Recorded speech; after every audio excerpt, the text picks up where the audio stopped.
পক্ষ থেকে সম্পূর্ণ একাত্মতা প্রকাশ করতেছি এবং সাথে সাথে আমরা এই বলতেছি রাষ্ট্রপতি বাংলাদেশের সবার রাষ্ট্রপতি বাংলাদেশের মহানবী রাষ্ট্রপতি আব্দুল হামিদ, আমরা সবাই ওনাকে শ্রদ্ধা করে সম্মান করি। কিন্তু উনি যে একটা বিভক্ত সৃষ্টি হয়েছে যে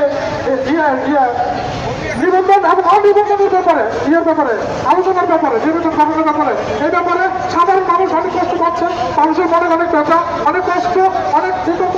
তখন আমাদের যে দাবি হলো কোনো বিভেদ থাকবে না, কোনো ব্যাপারে বাংলাদেশের যত আন্দোলন হয়েছে সবাই সম্মিলিতভাবে আন্দোলনে অংশগ্রহণ করছে।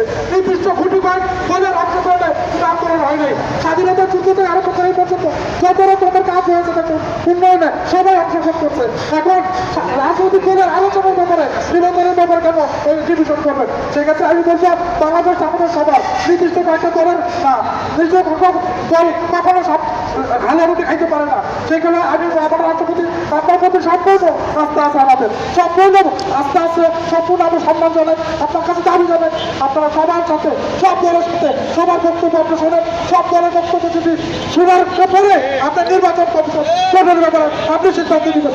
যতক্ষণ পর্যন্ত না আপনি সবার বক্তব্য না করবেন ততক্ষণ পর্যন্ত আপনি নির্বাচন কমিশন গঠনের ব্যাপারে কোনো সিদ্ধান্ত দিতে পারেন না।